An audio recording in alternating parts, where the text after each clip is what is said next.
12 to come down and become a part of this mission and this group, Bruce. How do you describe what he has meant to make this moment a reality? This trophy, the belief he gave everybody on this organization that this could be done. It only took one man. All right, Brian Westbrook is back with us now. Brian, how much credit do you think Tom Brady deserves for getting the Bucs to Super Bowl 55? You know, Jenna, I think he deserves a lot of credit. And if you look at the Bucs record before this season, they only had one winning season in the last 9 years. So Tom Brady is the big-time part of that. His ability to make guys better around him and to hold them accountable is certainly part of it. I remember when T.O. came to our football team, we were already a good team, but his practice habits, his ability to make guys around him better, to hold them accountable to a higher standard was a big part of us being able to make it to the Super Bowl the next season. So I know that Tom Brady certainly is a big part of the Bucs' success, but I also got to give a lot of credit to Todd Bowles, a defensive coordinator. Even though they gave up a bunch of yards to Aaron Rodgers, they were able to overcome the 3 interceptions that Tom Brady threw. They were able to stop Aaron Rodgers in that offense 3 times inside of the 10 and not allow them to tie a football game. I also got to give some credit to Byron Leftwich. He was able to scheme guys wide open all game long. And when you think about it, I think he deserves some credit for that last play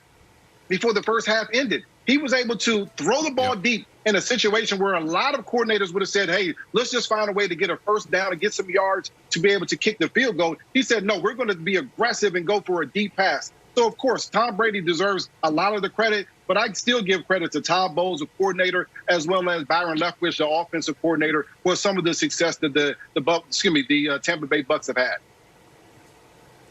2007 was the last time they made the playoffs. That was my second year in the NFL. I was drafted to the Denver Broncos in 2006. So Tom Brady deserves all of the credit. And what Bruce Arians said was belief. He used the word belief, not getting it done. And that belief that you have to have Monday through Friday is where I think Tom Brady is most valuable. You know it, man. There's some guys that just walk in the locker room and you're like, with that guy, we can win. Ryan Fitzpatrick did that for us. I saw Ryan Fitzpatrick in the offseason unable to complete a 5-yard hitch route coming off of a leg injury. And then when he got in there, he started completing that 5-yard hitch route, and the way he communicated, the way he led up, the way he led down, made all of us believe. It elevated Eric Decker's game, Eric Decker that they thought was done. Oh, he's a bust. Why did the New York Jets pay him so much money? Matt Forte, Bilal Powell. There's some guys, you know, that you guys never even heard of that went out there and balled and had career years because of Ryan Fitzpatrick. So when you look at being in the ultimate sports game, football, and then having an ultimate leader, this is why they are having the success that they're having so early and so fast. Tom Brady gives you everything you need Monday through Friday. Sunday is now we're talking about the Todd Bowles, we're talking about the receivers, we're talking about that offensive line. But when that guy steps in a huddle, you're like, yo, I know he just threw 3 picks, but if I can get him the ball back with 2 minutes left, we have a chance, Wilds. Okay, you know what I think is interesting? And Nick, I'll throw it to you. Tom Brady's superstar spotlight sort of blocks out the sun for everybody else. And it happened with the Patriots. When the Patriots won Super Bowls with the #1 defense, the Tom Brady narrative was so powerful, it was just Tom Brady's Super Bowls. So now this Bucs defense, which was top 5 last year and played even better this year, is still like, it's Tom Brady, it's the Tom Brady show. But look at the defense. They were the #1 rushing defense all last year. The problem is, Jameis was throwing the ball to the other team. They had 41 turnovers last year. They had 17 this year. I think Tom Brady only threw like 12 interceptions. So I understand Tom Brady did well, and I understand that he's old, and he's setting records. He's headed to his 10th Super Bowl, and he's hurting Patriots fans' feelings. But a part of me thinks that the narrative has run away too far from how good this Bucs defense is, Nick. I agree with that, but I think it's a little more nuanced than that. I think that if we were to just put everyone on the Bucs, do a Madden rating for all of them. I think there's 10 players on the Bucs with a higher Madden rating than Tom Brady. I think there's 10 guys on the Bucs, a lot on defense, who are better at their jobs on the field on Sunday than Brady is at playing quarterback on Sundays. And I think you saw that this weekend when, as great as that pass to Scotty Miller was, Scotty Tuhati Miller called it, by the way, on Friday, Brady was miserable in the second half and gave the Packers every chance to come back. But what the Madden rating wouldn't capture, and we can look to the NBA and the NFL. Who is winning titles? Yes, it is the best players, but it is the best players who pair with that an inherent leadership ability that rallies their guys.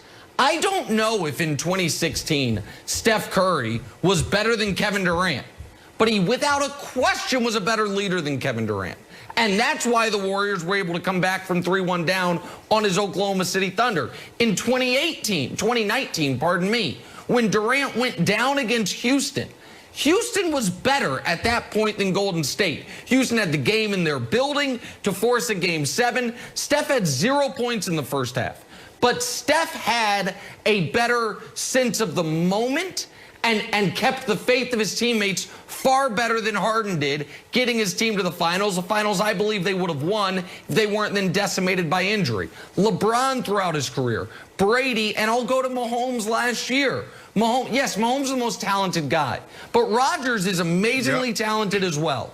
And if you look at the difference, Brian, between when things start going bad for the Chiefs and what Mahomes does on the sidelines, and when things start going bad for the Packers and what your MVP Aaron Rodgers does on the sidelines, there is an obvious, visible difference there. And I do think we're seeing that when it comes to winning these titles, there is a level of how good are you when you're playing and a level of how much do you instill faith and confidence in the other guys.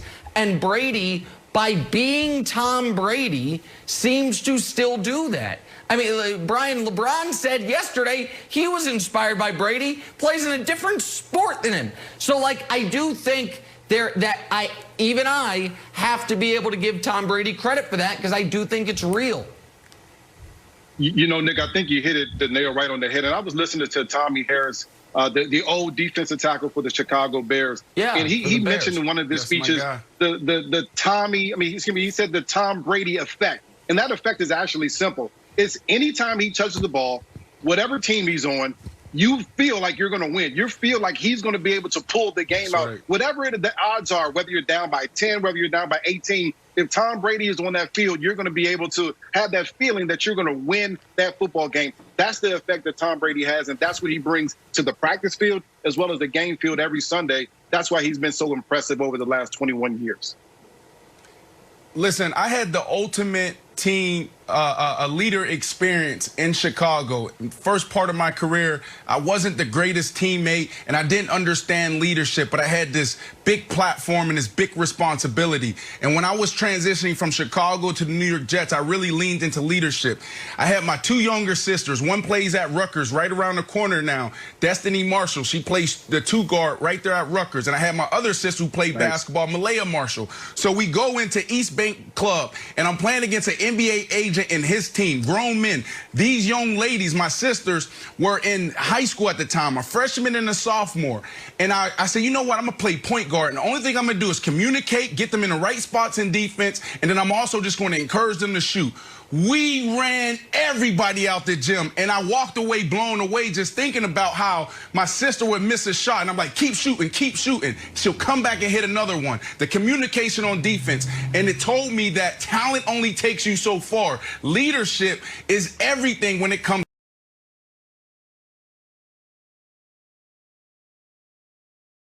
to business, and it definitely is everything when it comes to sports.